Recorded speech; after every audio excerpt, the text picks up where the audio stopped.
Masechet Baba Kama Daf Kof Yod Gimel. We saw a few laws about a court summoning someone to come to present themselves to court so that they can give them judgment, and if they don't come, then they get excommunicated. So now, some more laws about that. Amar Ravina, Hai shulchat Rabbanan mehemnan le kebet re, v'hanemi le leshamta aval lifticha kevan demamona kamechasar le deka ba'e le lemetav le zuzeh lesafra la. A messenger of the court is believed like two witnesses. In other words, the court wants to summon someone to come present themselves to the court. So they send a messenger, and then the messenger comes back and said, "Listen, I told them the message that they have to come by this date, and then they don't come." We trust for sure that this messenger did a good job and actually met the person, told them, got the message across, and it was received successfully, and therefore the person, defendant that they're summoning, cannot say, "Oh, I never got the message. The messenger never came." It's the same as if two witnesses would come and say, "Yes, we told them the message," so we can punish the person and excommunicate them based on even the messenger, even though it's not two witnesses. However, we can only use that for the excommunication itself. The court sits and decides to excommunicate, but to actually write a letter of excommunication, not of recommendation, the opposite, a letter of not recommendation, since that will cost the defendant money, because when the court excommunicates someone, they hire a scribe to write it down, and the scribe has an hourly fee. Let's say it costs $100 to get the scribe to write this letter. The court will charge that to the defendant. It's like if you park in someone's driveway, they'll be towed at the owner's expense. Not only do you get towed, but you also have to pay for the towing. Same thing here. If the defendant doesn't come to court, not only does he get excommunicated, he has to pay for the scribe writing the letter. However, for the payment, with that we cannot rely on the court messenger, because as reliable as he might be, this is a monetary extraction, and you cannot make someone pay something unless you have two witnesses. That's just a rule across the board. So the court will excommunicate him, but will not be able to write a letter unless they also have two witnesses that the defendant got the message and refused to show up. Amar Ravina, Yavinan zimna apuma di'teta v'apuma de. So we just talked about a court messenger. Now we're talking about a person's wife or neighbor, and the court can issue a summons and give a person a time. You have to appear in court by next Monday, and they can rely on a wife or a neighbor, right? Let's say the court sees this person's neighbor. "Oh, aren't you neighbor with that guy? Listen, send him a message from us, from the court, that he has to show up by next Monday." And the person doesn't come, then we can assume that they did get the message. The neighbor or the wife is reliable, and therefore they can excommunicate the person. V'lomadan ela delete bemata, aval ite bemata la damrinan emar la amru le, damri ashkechinu shelicha debet din ve'amar le. However, that is only true if the defendant does not live in the same city as the court. But if the defendant and the court are in the same city, then we do not rely on the neighbor or the wife, because the court will assume maybe the wife and the neighbor did not tell him, because they're figuring, oh, since they're in the same city, the court probably sent an agent right down the block and told him anyway. The court just told me, the neighbor, so in case I see him, that I should tell him also. But he can assume that the court also told him. So therefore, the neighbor and the wife are not reliable if they're in the same city. But if the defendant is in a different city, then you can assume that the wife and the neighbor will take their job seriously, because they're not thinking that the court's going to send a messenger. They're just like, "Oh, I'm the messenger. I better go. I better really tell him this is serious." And that therefore we can assume that they did get the message there, and the defendant did know that he was summoned. And if he doesn't come, he can be excommunicated. V'lomaran ela de la chalif ababa de bedina, aval chalif ababa de bedina lo amri ashkachu bedina v'amri le. And similarly, we cannot going to rely on the neighbor or the wife if the husband, we rely on them only if the husband does not normally pass by the courthouse. But if the husband that day passed by the courthouse or normally passes by the courthouse, then we do not rely on the neighbor or the wife, because the neighbor and the wife will say, oh, I know the court asked me to tell my husband about this, but my husband always passes by the courthouse. I'm sure they saw him and told him themselves, so I don't have to bother. So it's not that we don't trust the wife or neighbor to do a good job if they're really relied upon. I mean, they're responsible people. But the idea is that if they think that the court's going to find them another way, then they're just going to forget about it and going to assume that the court already found them, and they're not going to make sure to be diligent. But if they know that they're being relied on and they're the only way that the husband or the neighbors are going to get the message, then they are reliable. And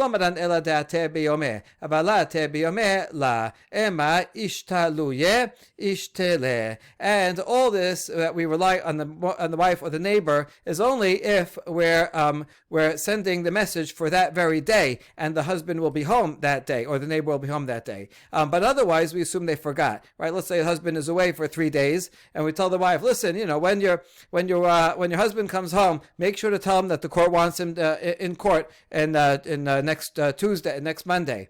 So then we do not. That's not reliable, because then the wife will already forget about it. But only if the message will get to the husband the same day. Amar Rava, Haiman dichtiv ale peticha al de la ateledina, al de ateledina la mekarinan le, al de la sayit ledina, ad de sayit la mekarinan le. Rava says a law: if someone has a document of excommunication written about him because he didn't come to court, we don't tear it up until he actually comes to court. In other words, not enough that he says, okay, you know what, I'll come next week. No, we're not. Once you're excommunicated until you actually show up. And similarly, if the court made a ruling, issued a command for the guy, maybe they said, listen, you're guilty, you have to pay $100. And then the guy doesn't pay, so they write a letter of excommunication. They don't tear up the excommunication. By tearing it up, then he's not excommunicated anymore. They don't tear it up until he actually pays. It's not enough for him to say, okay, fine, I'll pay. Not enough for him to agree. He's got to do it. Velohi. Now, even though Rava said this, the anonymous layer of the Gemara disagrees and says, not true. Once the guy says, oh, fine, I will obey, we do tear it up. Because then at least he's agreeing to obey, he's agreeing to the authority of the Beit Din. So once he does that, we can tear it up. There's a question whether this applies only to the second law regarding a command to do something, or also to the first law. And the Halacha L'Maaseh and Rambam says it does not apply to the first one. In other words, if regarding the summons, we don't tear it up until he actually comes, because by not showing up, that's totally disregarding the authority of the court. He won't even show up to be adjudicated. So then, if he didn't show up, so he's excommunicated till he actually comes. But if he didn't pay yet, so maybe he does want to listen to the Beit Din, but he doesn't have the money. So as long as he says, okay, I'll pay, well, we'll let him go, and he doesn't deserve to be excommunicated. Amar Rav Chisda, קובעים זמן שני וחמישי ושני, זמנה וזמנה באתר זמנה, ולמחר כתבינן. When the court summons someone to come to the court, we give them 3 opportunities. We say, come on Monday. He doesn't come? Okay, come on Thursday. He doesn't come on Monday. Time after time, date after date. And then if he still doesn't come on all those 3 dates, the next day after that, the Tuesday after the last Monday, they will write a letter of excommunication. The idea is that maybe the person had an emergency. Maybe they were busy. Maybe they're out in the field and something happened and they weren't able to get in. Fine. Okay, so you have another date, but you can't delay forever.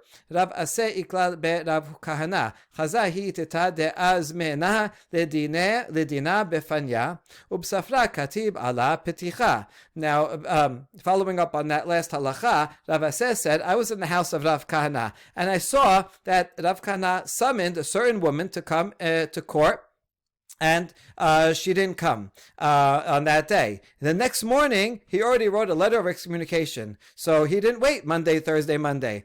So Rav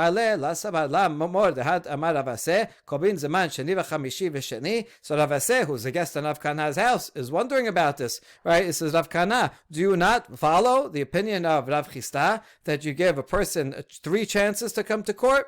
over the course of a week and a half, and then only then you excommunicate them? Why'd you do it the next day?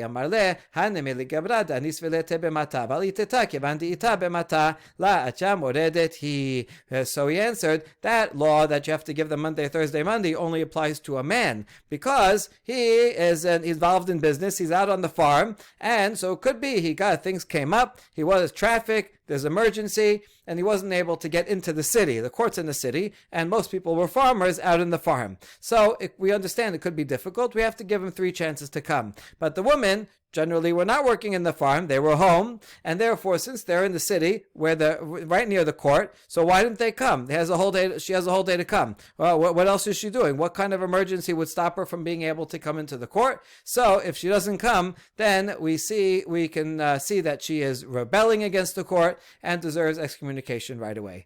Amar Rav Yehuda, la yahbina zimna la bi'omei Nisan v'la bi'omei Tishrei v'lo b'ma'alei Yom HaTava v'lo b'ma'alei Shabbata. Rav Yehuda says we do not issue a summons for people to come to court, meaning set a date for a legal proceeding. We don't do so during the month of Nisan, and also not during the month of Tishrei, and not on Erev Yom Tov, and not on Erev Shabbat. In all these times, people are busy. In Nisan and Tishrei, some interpret that they're busy in the field with the harvest. Others say they're busy with all the holidays. It could be actually both, because the harvest comes at that time, and you're harvesting so that you'll have food and preparation for the holidays. So this is both. People are busy in Nisan and Tishrei, and they're not going to have time to sit a whole day and come to court. Also, Erev Shabbat, Erev Yom Tov, people are preparing Shabbat and Yom Tov. Don't ask them to come to court those days. Aval, menisan lebatar yom nisan ubiyomei Tishrei lebatar Tishrei kav'inan. However, you can send a letter during Nisan to say, we want you to come next month. In Iyar, here's a court date. Or during Tishrei, you can't make them come during Tishrei, but you can send a letter during Tishrei to set a date that they'll have to come afterwards in Cheshvan. However,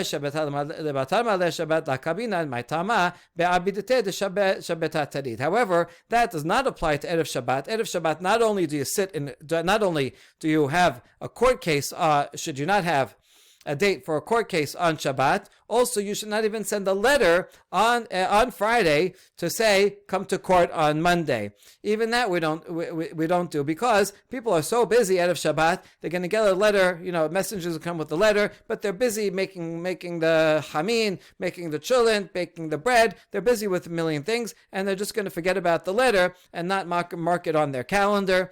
And so on Friday, don't do anything. Don't set a court date, not for that day, and not even send a letter on that date for afterwards. Amar Rav Nachman, La yabinan zimna la libne kala bechala v'la libne rigla berigla ki havu atu lekamed Rav Nachman amar lehu v'chi liditchu kenufaichu v'idana dikarama'e haishinan. Rav Nachman teaches that we also don't set court dates for the people that come to the kala during the kala. The kala were 2 months, Elul and Adar, when lots of people would come together to study Torah. Even people that were farmers the rest of the year, these are slow months, they can come and they learn Torah. Also, Bnei Rigla, those who come to the shiur before the regel, there would be special shiurim that a lot of people would come to hear about the laws of the holidays before the holidays. So we want those times to be freed up, that people don't have to worry that they're going to have to come to court, but rather they should be able to concentrate on studying Torah at the kala and at the regel shiurim. Especially someone who knows that he's involved in some kind of a dispute, and if he shows up to the kala, then the court would say, "Oh, you're here. Okay, now we're summoning you." Then they may not want to come to the shiur in the first place. So therefore, we keep all that out and we concentrate just on the study of Torah. And when people would come to Rav Nachman during these kala months and say, "Hey, Rav Nachman, hey, look at that guy. He's here. I have a judgment with him. I want to sue him. Bring him to court." Rav Nachman would tell them, "What is it? Did I gather here for your own needs? Did I bring everybody together so that we can all come to be sued by you? Rather, everybody came here to study Torah. That's what this time is special for. You want to make a court date? It has to be not during this time." However, nowadays there are tricksters. So now we are concerned that people may be coming to the shiurim to evade a prosecution. And so they're sitting there, oh, so you can't get me, I'm safe. So if there are people that are purposely coming to the shiur not to study Torah, but rather just to get out of having to come to court, so then we can summons them even during this time. Im hayad devar sheyesh bo achriyut chayav l'shalem matne l'Rabbi Shimon bere lo davar sheyesh bo achriyut mamash ela afilu para v'choresh ba chamor mechaber acharav chayvin lahachazir mepnei kevod avihem. The Mishnah said that if someone steals something and then he dies and then he leaves it to his heirs, so the heirs do not have to pay. However, if the father bequeaths them land, then they do have to pay from the land. So as an explanation of this that we already saw, Rabbi Yehuda Nasi told his son, Rabbi Shimon, when it says in the Mishnah something that can serve as a guarantee for a loan, which generally means land, says that doesn't mean literally land, even if it's a cow that one uses to plow with, or a donkey that one drives to carry things or to pull things. Even those things, if a father stole such a cow or a donkey and was using it, and then he died and it went to the sons have to return it. Even though this is not land, it's a movable item, and so therefore technically they may not have to return it, right? Because let's say the original owner gave up looking for it and now it changed hands. So although if it was a different item, maybe they wouldn't have to return it, but because these things are things that everybody knows, oh, what is that donkey? Hey, that donkey belongs to that other guy. And what are they doing it? Oh, the father stole it. So this brings dishonor to the father if they keep it in their domain. And therefore, for the honor of the father, since these are things that are out there in the public, everybody sees, and they can identify as stolen goods, so it brings this honor to the father. Therefore, these things also they have to return. Not only land, where there's a lien on the land, but also these items. So Rav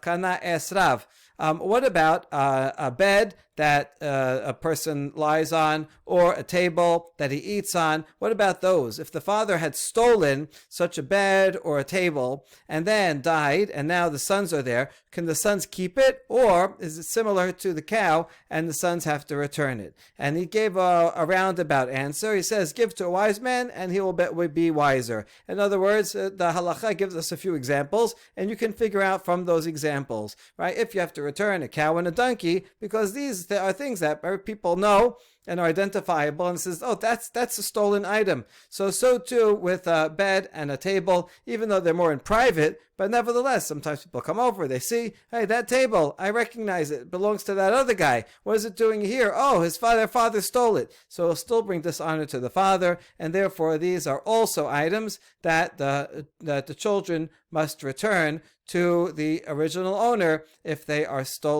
stolen by the father.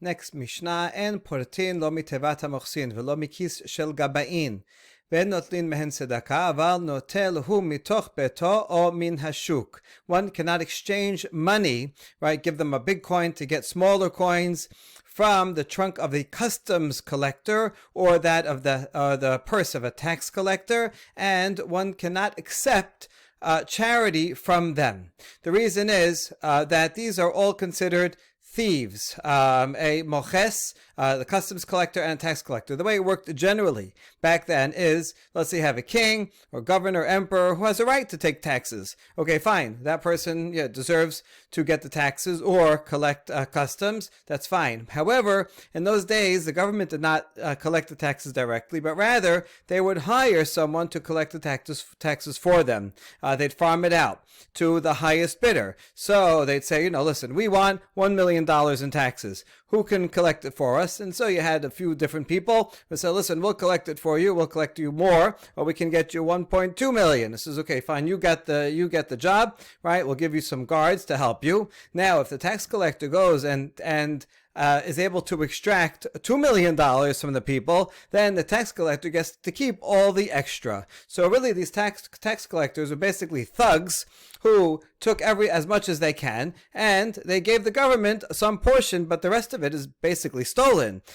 So therefore, these customs collectors and tax collectors are considered thieves, and therefore, if you give them a $10 bill and they give you 10 ones, the money that they give you is stolen money. And you can't use it, can't take the stolen money. And if they try to give a donation, we don't accept a donation because we can't accept donations of money that they stole from other people. However, if you go to that particular tax collector's house, or he's in the marketplace spending his own personal money from his own purse, then that's fine.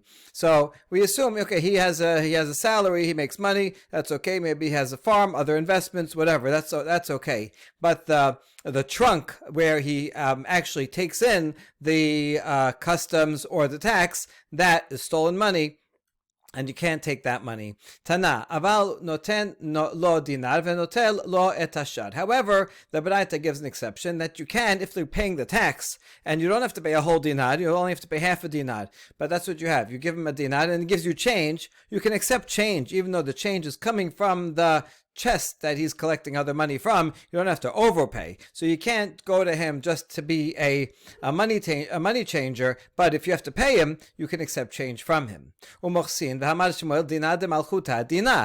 going to ask a fundamental question: How is it that we treat customs collectors as thieves? Didn't Shemuel say that the law of the land is the law? Wherever you live, and the local law, that the halacha requires a person to follow the laws of the local place. And every country has a right to collect customs and to collect taxes. So why are you calling this stolen goods?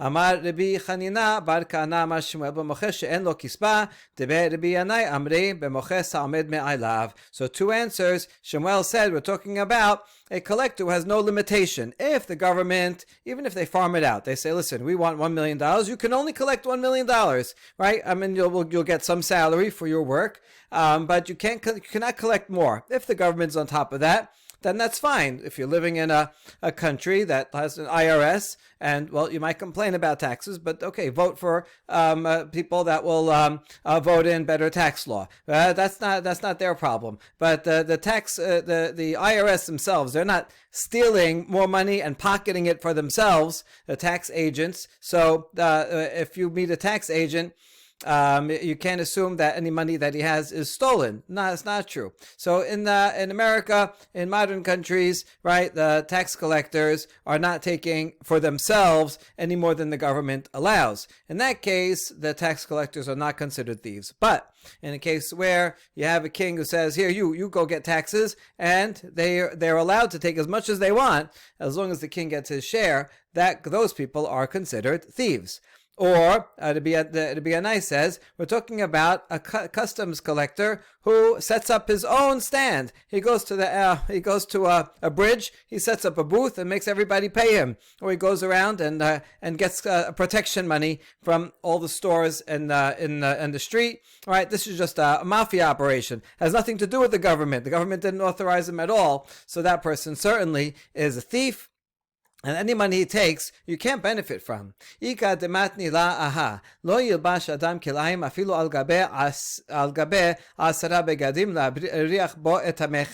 question and answer, the question from Shemuel, and the answers over here. That we saw one application. We're going to see a few more applications to it. And so some apply it to the following statement. A person cannot wear kilayim, even to wear it on top of 10 different garments, in order to shoo away the customs official. The rule was that the customs official would not make you pay for anything that you're wearing. As long as you're wearing it, you don't have to pay. But if it's in your suitcase, any clothing and stuff there, you do have to pay. So what people would do is they'd put on, many layers of clothing, and that way anything that they wear, they don't have to pay the tax on. So let's say a person has that's okay. You can do that. All right. That's the basic law of the customs officials themselves. But here you have a person who has clothing that's kilayim, wool and linen mixed together. Now, you're not allowed to wear wool and linen, but that prohibition applies to when you're getting benefit out of it, like getting warmth out of it. But here, you're wearing it all the way on top of other things, so it's not to cover your body, and you're not even wearing it for warmth, you're just wearing it so you don't have to pay taxes on it. So here it says you cannot do that. You cannot wear kilayim even to pay, even to get away from taxes. You can get away from taxes, but you can't violate kilayim for it. Now, matnitin de la Rabbi Akiva de Tanya asul labriach tameches. Rabbi Shimon Omer mishum Rabbi Akiva mutar labriach tameches. This Mishnah in Masechet Kilayim is not the opinion of Rabbi Akiva, because in the Baraita we see two opinions. The Tanakama says one is not allowed to avoid paying customs taxes; you have to pay the taxes. And Rabbi Shimon says in the name of Rabbi Akiva that you are allowed to avoid paying taxes in such a way. And yes, you are allowed to wear kilayim if you're wearing many layers of kilayim to avoid paying taxes, that's permitted. So now, Bishlam Alinyan Kilayim Bahakami Palged, Mor Sabar Davashen Mitkaven Mutar, Mor Sabar Davashen Mitkaven Asur, Ela Labriat Meches, Misharev Amashumel Dina Machuta Dina. So within this machloket, we understand that regarding Kilayim, that's where the argument is, because Rabbi Akiva thinks that if your intention is not to wear Kilayim, to get benefit from the Kilayim itself, then it's permitted. And here, one's intention is not to get covering or warmth from the kilayim, but rather you're just doing it for a side thing to avoid paying customs on it. That's why Rabbi Akiva says it's permitted. Whereas Tanakama says that even though you're not mitkaven, your intention is not to get benefit from the kilayim. Nevertheless, since you're wearing kilayim, is prohibited. That's the only reason why the Tanakama and the Mishnah say that it's prohibited in this case. But in terms of avoiding paying customs, they both would say you're allowed to avoid paying customs, the customs amount. Well, why is that allowed? Didn't Shemuel say the law of the land is the law? So how is it allowed to avoid paying the customs tax? Amar Rabbi Chanina bar Kana amar Shemuel b'moches lo kispa teber Rabbi Yanai amar b'moches hamed me'elav. And the answer is the same as I said before. Shemuel says we're talking about a tax collector who has he is authorized by the government, but he can take more, and anything more he takes, he keeps. That's thievery. Or just a thug, a mafia guy who sets up his own custom stand and charges people for it. Those people, they're just thieves. So you're allowed to avoid giving money over to a thief. And some say that this challenge from Shemuel and the two answers are actually about the following statement in the Mishnah Nedarim. Nodrin laharagin, lecharamin, ulamochsin, shehit shel terumashi shel bet hamelech, af al pi she'ena shel teruma, af al pi she'ena shel melech. Ulmochsin, hamashimel dina de malchuta dina. Mishnah says one can make a vow, a false vow, in front of a murderer, a plunderer, and a customs collector. If they come and say, hey, what's this fruit over here? We're taking it, right, for, I'll say a murderer says, I'll take this or else I kill you. Now, you want to avoid being killed. You also want to avoid having to give him this fruit. So if you say and vow it's teruma, the guy will leave you alone. These are funny murderers, right? They don't care about killing people, but to eat teruma, they're very afraid of teruma. Bad luck to eat teruma. Or if you say that it belongs to the king.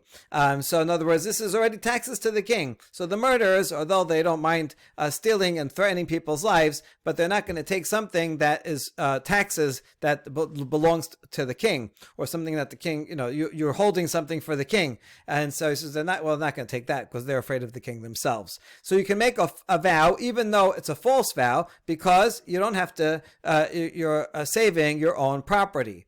Or to a plunderer, right, who just goes a pirate who just takes things that aren't his, you could tell him, sorry, it's teruma, you don't want it, and vow. Or it belongs to the king. And also to customs collectors. Now we understand the first two, all right, the threatening your life. Okay, so you can make a vow to save your life and save your livelihood.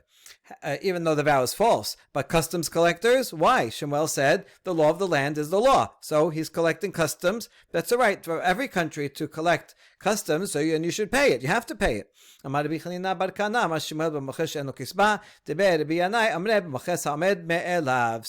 right, Gemara answers, if it's a valid customs official appointed by the government and they collect the proper legal amount, that's fine. But if they can collect any amount that they want, or if they're self-imposed customs officials that just set up a stand in the middle of the street and force people to pay them, those are thieves, and you can lie in order to avoid paying them. Rav Asher Amar b'moches goy Titanya Yisrael v'goy shebal ledin im ata yachol zakehu bedinei Yisrael zakehu v'emor lo kach dinenu bedinei goyim zakehu v'emor lo kach dinchem v'im lav ba'in ala ba'kifin deber Rabbi Ishmael. Rabbi Akiva omer en ba'in ala ba'kifin mipnei Kiddush Hashem. Rav Asher has a different answer and says, when are you allowed to avoid paying the customs collector, and you can trick him and lie to him? That's if it's talking about a non-Jewish tax collector. As we see in the following Braita,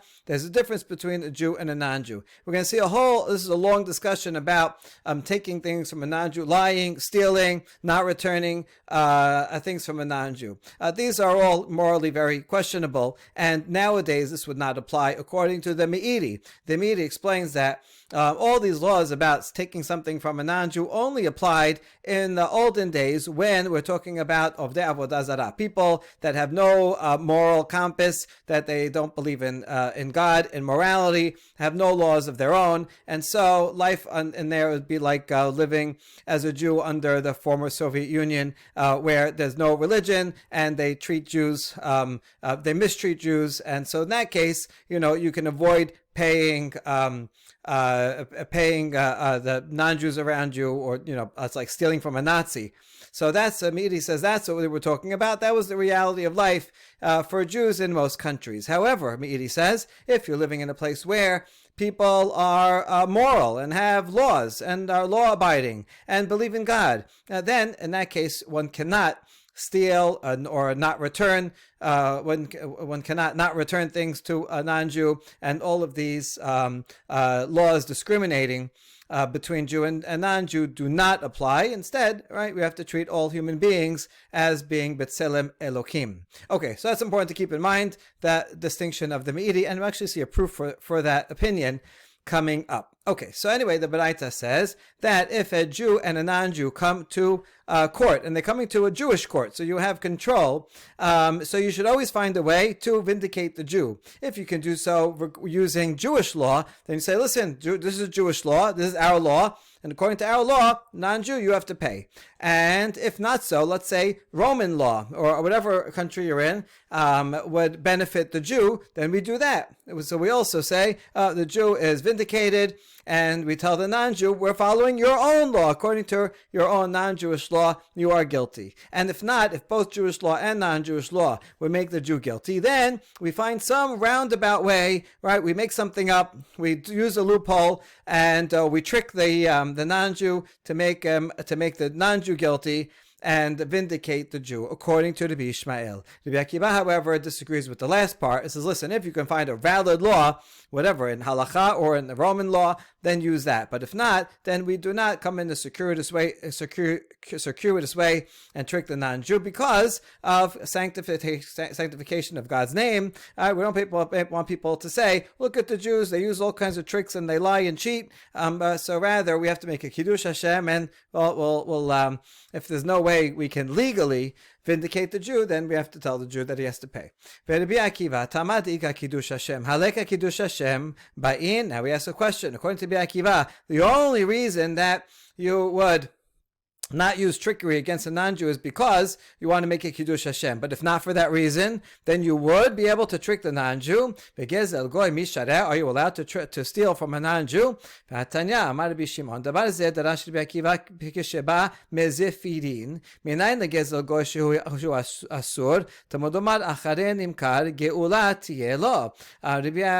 Akiva, when he came from Zifrin, he said the following: how do you know that stealing from a non-Jew is not allowed?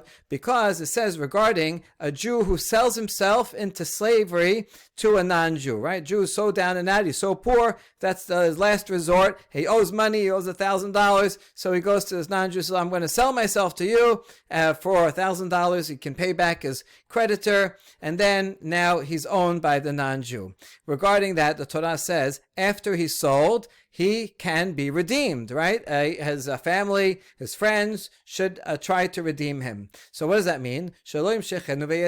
His friends and family, they can't just go and grab him and steal him from the non-Jew. He sold himself fair and square to the non-Jew, so they have to pay up. Yachol yiglom alav tamodlomar v'chishav im konehu yedaktek im konehu. Does that mean they can deceive him and use a trick and say, oh, you know how much, we only have to pay you this much, and we'll bring him back tomorrow and not bring him back? Can we trick the non-Jew to get him out? No. The pasuk says you have to make a calculation with the owner. You have to make an exact calculation, right? How long did you buy him for? How much does he owe? Right? We will pay dollar for dollar, right down to the last cent.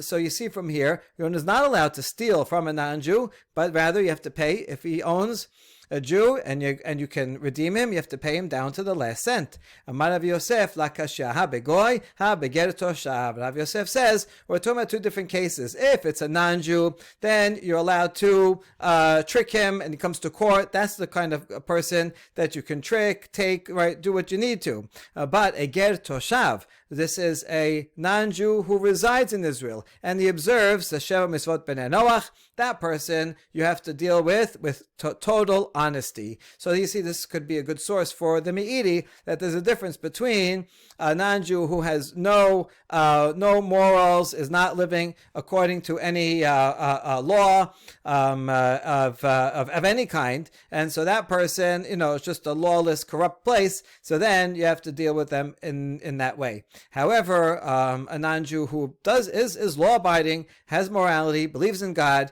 this person that you have to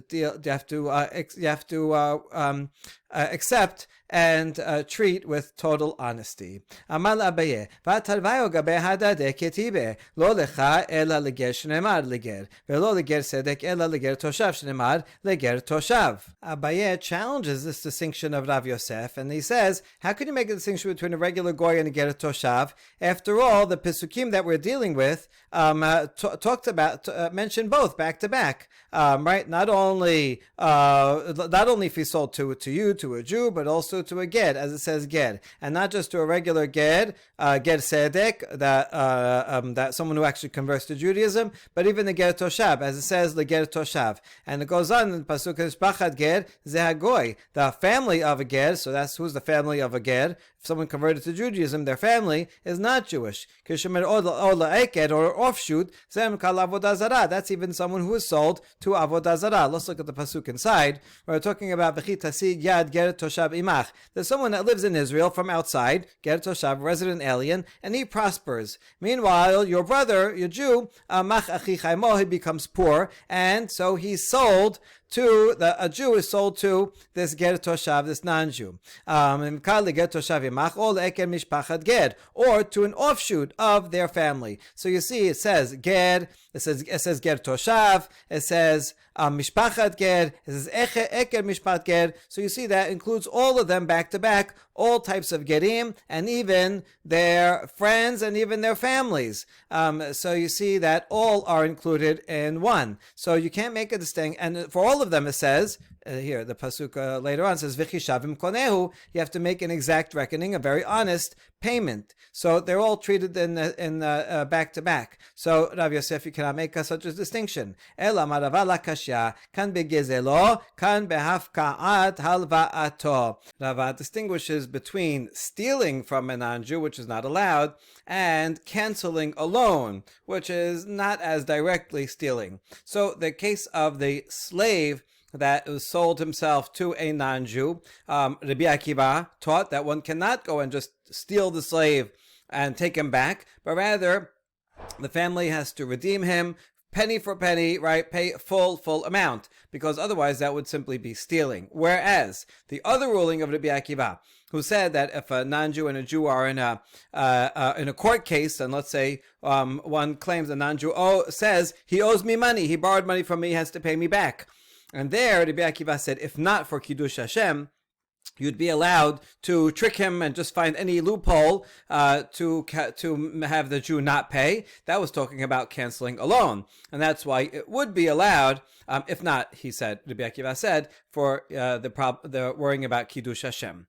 Amar le Abaye, Ayva divri hafkat alva'atohu. Abaye said, yeah, but a Jewish slave is not owned in his body. He's rather like rented. And is just a loan. In other words, when a Jew is down and out and he owes someone $1,000, so he sells himself to a non-Jew. Basically, he owes the non-Jew the $1,000. The non-Jew will pay up front, so he can pay back the credit. The Jew can pay back the creditor, and then he has to work off that loan. And therefore, if we would just kidnap the Jew and take him back, steal him from the non-Jewish master, it would in effect be canceling a loan, not actually stealing from him outright, and therefore Abaye tells Rava, according to your definition, that should be permitted. But we answer, Rava follows his own opinion elsewhere, where he says that a Jewish slave also, his body itself is owned by the master, and therefore, should the family go and just get their relative, the Jewish relative, and steal him from the non-Jew, then that would be outright stealing, and that's why that's not permitted. That's why Rabbi Akiva says they have to go and pay the non-Jew down to the last penny.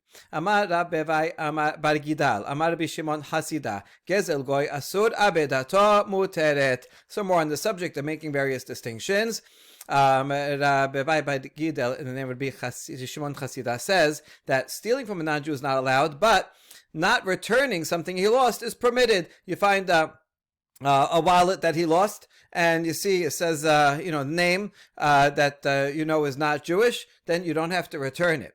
Gezelo asur. What's the sources? Tamarav huna minayin gezel goshu asur shnemar v'achata et kol ha'amim asher Hashem Elokecha noten lach bizman shen mesurim biyadecha v'lo bizman shenam mesurim biyadecha. Rav Huna teaches, how do you know that stealing from a Jew is not allowed? Because it says, Pasuk says, you will consume all the other nations, meaning you will take their stuff, that Hashem gives you. That means when they are delivered over to you, meaning in war. In war, when you go and conquer a nation, then you're allowed to take their stuff. But otherwise, when they're not delivered over to you, just on a regular day, one is not permitted to go and steal from non-Jews. That's the proof of the first half of Rabbi Shimon Chasida's statement. Now, how do you know that his lost item you're permitted to keep? Abedato muteret. Amarav Chama bar Guri amarav. Minan abedat hagoy shehi muteret. Shneimar lechol abedat achicha lachicha tamachzir v'yata machazir legoy. The pasuk that says that you have to return an item says any item that your brother lost. You only have to return it to your brother, but not to a non-Jew. In other words, essentially, finders keepers. You lost an item, that's it, it's not yours. Now, for your own brother, imagine your biological brother, right? You go out of your way beyond the letter of the law to return it. So we're going to treat all Jews like that, with that extra level of care, but otherwise, if it's not a Jew, then you wouldn't have to return the item.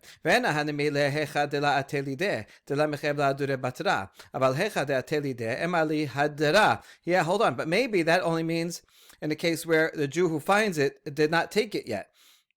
So then he does not. In other words, if there's a wallet on the floor and you just ignore it and you pass by it and don't take it, then you don't have to return it. But in the case where you already picked it up, right, and have it in your hands, then maybe you would have to return it to the non-Jew, right? I mean, it's a lot easier to say, I want to walk by, I don't want to deal with this thing now. Maybe you see an animal wandering around, and you notice, that's the animal of a non-Jew, I don't want to deal with it. Okay, that's a much lower level of responsibility than if you take it into your house, right? And then you find out, it's that of a non-Jew, and then keep it. So maybe the law is only that you don't have to pick it up and bring it into your home if it's a non-Jew, but once you have it, then you do have to return it. No, but the same pasuk also says, and you find it, which suggests that if it belongs to your brother and you find it, then you have to return it. It's already found. You already have it in your house. Then you only have to return it if it's that of your brother, a Jew. But even after you find it and have it in your hands, if it's that of a non-Jew, you don't have to return it. Tanya, Rabbi Pinchas ben Yair Omer, Makom sheyesh chilul Hashem, afilu abedato asur. However, a Braita says, according to Rabbi Pinchas ben Yair, anytime there's a possibility of desecrating Hashem's name, it's prohibited to keep a non-Jew's lost item, right? If that word should go out, that in this case, or that in general, right? Jews are so greedy, they find things of non-Jews and they keep them, and that'll be a terrible chilul Hashem. So either way, if there's any possibility of chilul Hashem, it would not be allowed to keep it. Amar Shemuel, ta'uto muteret, ki had Shmuel zeban migoy lekna de dahaba bemor de bemar de farzela barba zuzeh v'abla le had zuzah. Shemuel says, remember, Shemuel's the one that said dinah de machuta dinah. He's the one that said, yeah, you have to pay taxes and all that. However, he says, a business error of a non-Jew, you're allowed to keep. We'll have a few examples. A case of Shemuel himself, who bought a golden bowl, and in exchange he gave over an iron bowl, or gave it for the price of an iron bowl. In other words, the seller, the non-Jew, didn't realize it was made out of gold and thought it was just made out of iron, and so sold it at a cheap price. Shemuel even added an extra dinar so that the non-Jew would not look carefully. A non-Jew would be like, oh, I only said 4, and look how he paid 5. So the non-Jew will quickly wrap it up and get him out of the store before the Jew realizes that he overpaid. And so Shemuel would do that on purpose and add extra so that the non-Jew would hurry up the transaction. And Shemuel did not feel responsible to tell the non-Jew, oh, you just made a mistake and sold something that was gold for the price of iron. Rav Kahana zeban migoy me'a ve'esrim chavita be'me'a. V'abla le had zuzah. Amar le chazid alach ka samichna. Rav Kahana bought 120 barrels for the price of 1 barrel of wine or whatever he was buying, and he also added a dinar payment, which is just a small amount, not worth the extra 20 barrels, but the non-Jew miscounted and gave him too much, and he so added an extra tip, again for the same reason, so the non-Jew would hurry him out of the store. And Rav Kana added, listen, I'm relying on you to check the numbers. I didn't count. I'm counting on you to count. Rambam says you have to say this. For the Jew would have to say this in order to keep the money. He has to make a disclaimer, seller beware, buyer beware, right? Listen, I'm not counting. I'm relying on you. Okay, you counted, right? You sure? All right. And then only then can he keep the change or the extra goods. Ravina zeban dikla hu vegoy lesalaha. Amar l'shama'eh kedam ve'aiti meikaro degoy minyana yada.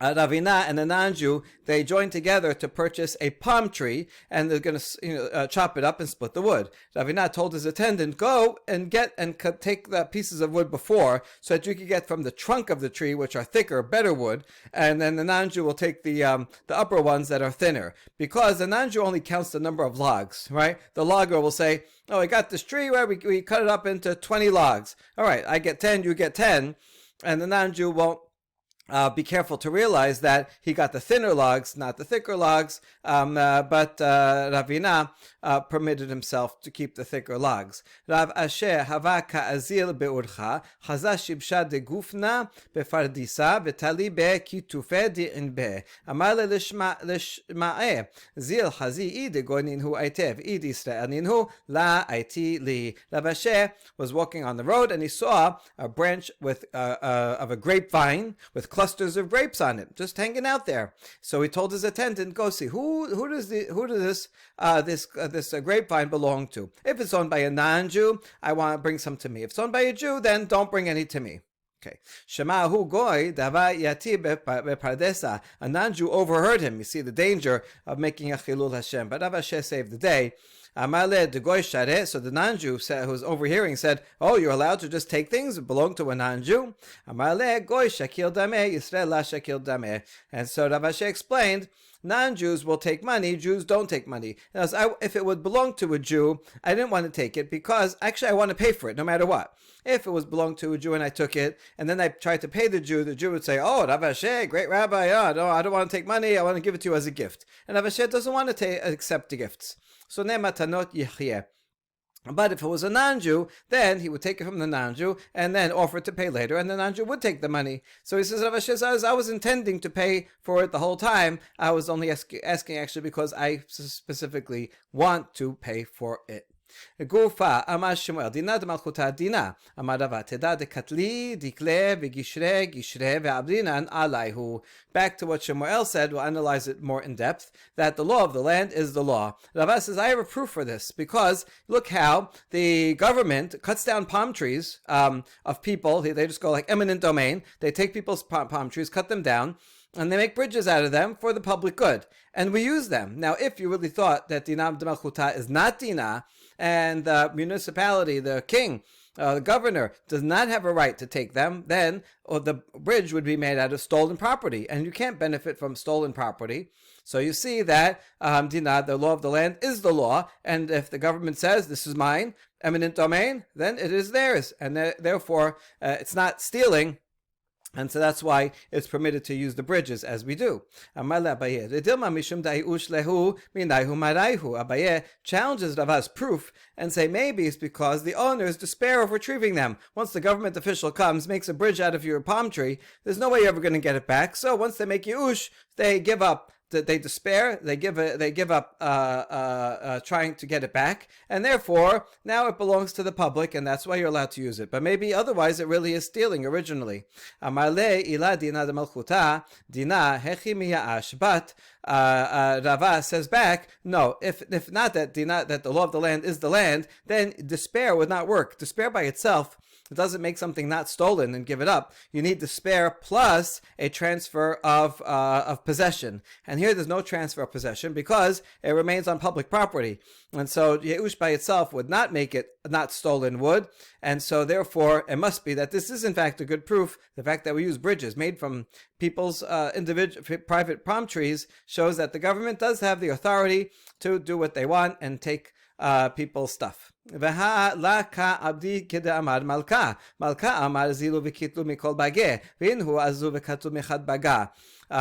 but even if we accept that Dinah de Malchuta Dinah, that means the law of the king is the law. But these people, the messengers who go and take the palm trees aren't following the king's orders. Generally, the king would say, go and take some palm trees from every valley, right? In other words, get from a lot of people. This guy give a few palm trees, and the next guy in his valley take a few palm trees from him. That way, the various residents will share the burden. But the messenger of the king, they don't do that because they're lazy. They don't want to go to everybody and take a few. They just go to one person, and they take all the trees from that one person.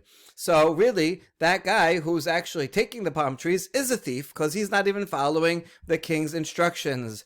And the answer is, Shiluchat de Malka ke Malka v'la tarach. The messenger of a king is like a king. In other words, the king says, go build a bridge, and the king very well may prefer that he take from lots of people. But once the messenger has authority from the king, the messenger has a leeway to do it as he wants. And the messenger doesn't want to work so hard to get palm trees from every single individual. So therefore he takes from one, and he expects that one guy, poor guy, that he's just, his valley is closest to where they're going to build the bridge. He has to give them all up. And then that one owner of that valley, it's his responsibility to go to all his neighbors and say, listen, they took all of my palm trees, but you have to share the responsibility, and you have to pay me all for your share of the palm trees. What happens often is that the owner of that valley, he is also lazy and doesn't go to all his neighbors. It's hard to go and collect money from all your neighbors for this, so he ends up not doing it. But that's his problem. He's just causing a loss to himself, but really he should get it from his neighbors. And the messenger of the king is not doing anything wrong, because he has leeway to apply what the king's order is and take it from one person. That one valley owner should have taken money from all the other purposes, all the other owners, for the purpose of building the bridge. When the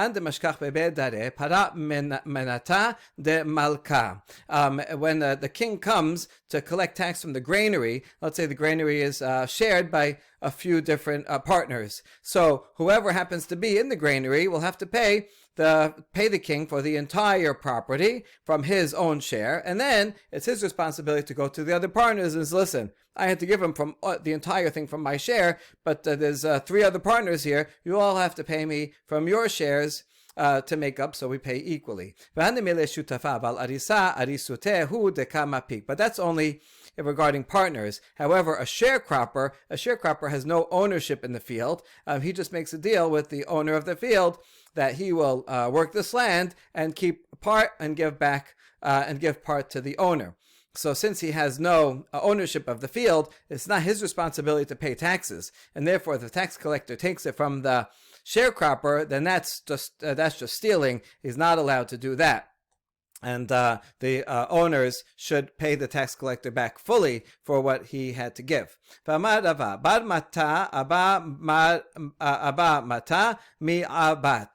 a tax collector, he can go and take a double from one town dweller as security for another town dweller. In other words, a tax collector comes to town and he has to collect, let's say, a head tax, and he doesn't want to go to every single person, so he'll go to one person and says, listen, you're in a two-family house here, you pay for the guy upstairs too, I'm taking it from you. And then that'll be that person's responsibility to go and get it from the other guy. That's permitted.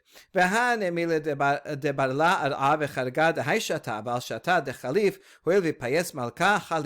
that's only if he's collecting the property tax or head tax of that year. But if he is collecting back taxes from the previous year, then that's not allowed. Since the king already was appeased, in other words, you have a tax collector who's working for the king. So the tax collector obviously paid the king for last year. The king's not going to wait. So he paid the $1 million to the king for all of the tax collection from last year. And now the tax collector, maybe he missed some people, so he wants to make up what he needs to. Fine, the tax collector is allowed to do that, but he has to go to the people individually that he missed from last year. He cannot take double from one person and for someone else's payment from last year, because in that case he's not doing it on behalf of the king. The king is already paid. He's doing it on his own behalf. So if it's for the king, fine. The king, eminent domain, right? Dina de malchuta dina, and then the tax collector, as a messenger of the king, can take from one person for lots of other people, and it's their responsibility. Fine, that's permitted. But once the king is already satisfied, so now you're not a messenger of the king. You're just acting for your own sake to increase your tax collection or make up something from last year that you missed. So then you have to go to each person individually from last year. You have people who will offer services of their animals. They will bring their animals to your field for a small fee and put them in a pen, and that way the animals walk around all day and they fertilize the field. Okay, so that's their business. Now, if they do so inside Techum Shabbat, within 2,000 amot from around the city, then you are not allowed to purchase animals from them. Because they're so close to the city, it's likely that other people's animals that are just wandering around, they end up taking those animals and it's stolen. So therefore, you can't buy any animals from them, because it's likely that some of their flock are stolen animals from others that are just walking around. But if they set up these pens and they have their livestock outside Techum Shabbat, at more than 2,000 amot away from the edge of the city, there people's animals are not usually just walking around, and therefore you can assume that their animals that they have in their pen belong to them and are not stolen, and in that case one is permitted to buy from them. Ravina says, however, if the owners of the animals are running after them and say, hey, that's mine, then even outside the Techum Shabbat, it's obvious that it's theirs. And now, if these guys who have this pen have such animals within their pen, then obviously these are stolen, and in that case, one would not be allowed to buy from them. Baruch Adonai Le'olam, Amen ve'amen.